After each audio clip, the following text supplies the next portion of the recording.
السلام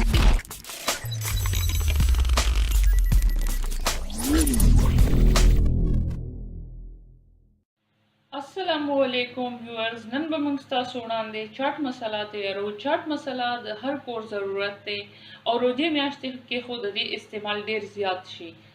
کله موږ په چاټ کې اچو، کله په دهي پړو کې اچو، نو د دې ډیر زیات ضرورت وي موږ ته.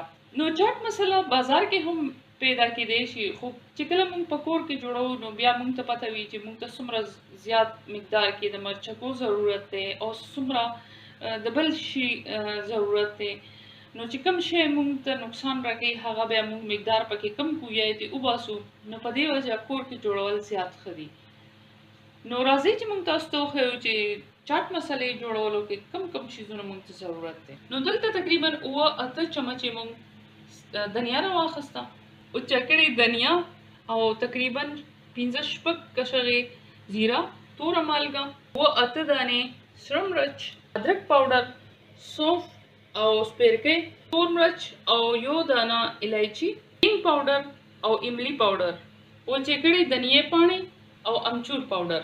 نو ټول نه ضروري کار خدا دی چې مونږه مسالې ښې پاکې کو، یعنی دې کې چرته ډکې وي، کاڼې وي، شګه وي، څه وي هغه ترې وباسو. هغې نه پسې بیا لږ لمر ته لږ سات کېږدو چې دې کې کوم مویسچر وي، نمي وي، هغه ترې بهر ووځي. نو که داسې مونږ ونه کو نو نمي. نو که مونږ مر ته کېنږدو نو بیا به دلته کې مونږ فرایینګ پین کې لږ سات دپاره دا مسالې ټوسټ کو، ډرای روسټ به یې کو چې دې نه دغه ایکسټرا نمي وځي او بیا ښې طریقې سره زموږ مسالې ګرایند شي. نو اوس مونږ یو خالي پین کې دنیا واچوله. دنیا مونږه صفا کړې ده، کاڼې ماڼې شګه هېڅ هم پکې نشته. نو بس یو منټ له به مونږ دا داسې دغه کړو تش چې د دې نمي ختمه شي. او دا کار لمر کې هم کېږي، خو چې مونږ یې بهر یوسو راوړو نو عمره ټایم کې بیا په دې کې ښه نمي لاړه شي. نو دنیا مونږ وباسله فرایینګ پین نه. اوس به مونږ دې کې نور شیزونه واچوو. ایره نو نیم منټ پورې دا مونږ داسې ډرای روسټ کړه چې د دې اروما تاسو محسوسه کړئ، نو بس بیا دا تیاره ده. اوس به دا مونږ وباسو. نو اوس به مونږ دې کې سره مرچ واچو، لږ سات لا به دا هم ډرای روسټ کړو، تور مرچ او غټ الایچي دا به دې کې واچو، سونف او سپیرکۍ له خو به مونږ ډېر لږ ټایم ورکوو. بس دا تیار. نو توره مالګه دې کې هم کافي نمي ده، دا به هم داسې دغه کړو.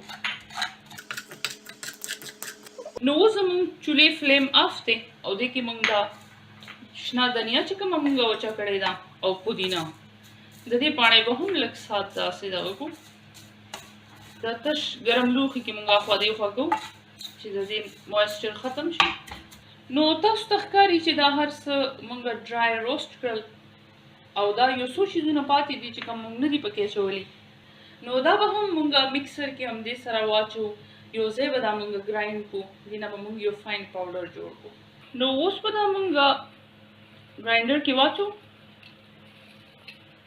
لاندې مونږه ټرې کېښودله، که دې نه خوا دېخوا غورځېږي نو بیا به مونږ ټرې نه اسانۍ سره راوالو او زمونږ کاونټر به هم نه ګنده کېږي.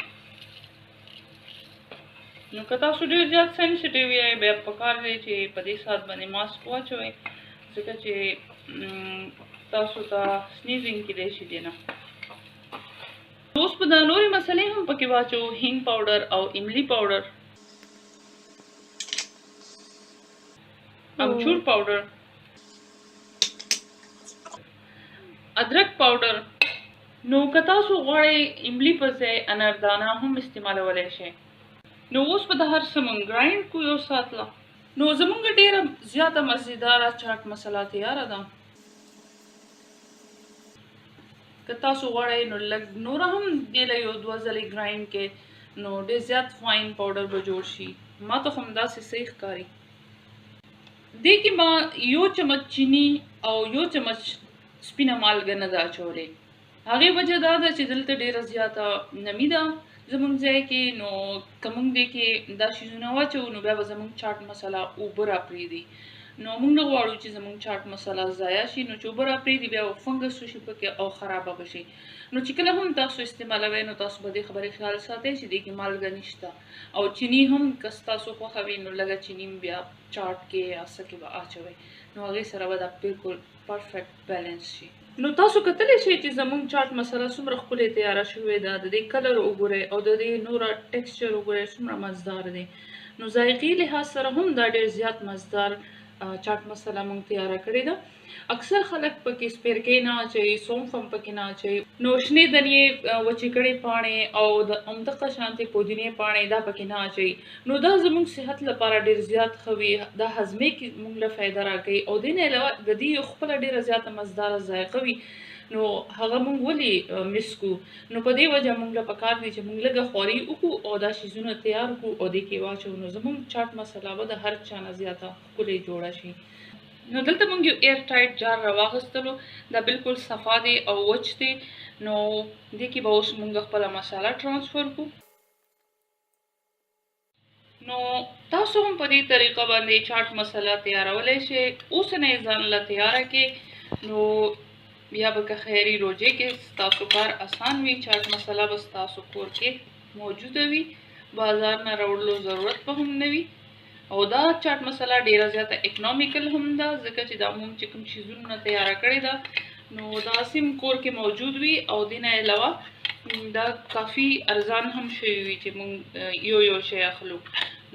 نو که ستاسو زموږ نننۍ د چاټ مسالې دا ریسیپي خوښه شوې وي نو بیا دې له یو لایک ورکړئ، زموږ چینل سبسکرایب کړئ، خپلو ملګرو سره شیر کړئ او دا مسله ضرور ټرای کړئ. بیا موږ ته کمنټ سیکشن کې ووایئ چې ستاسو مسله څنګه تیاره شوې وه.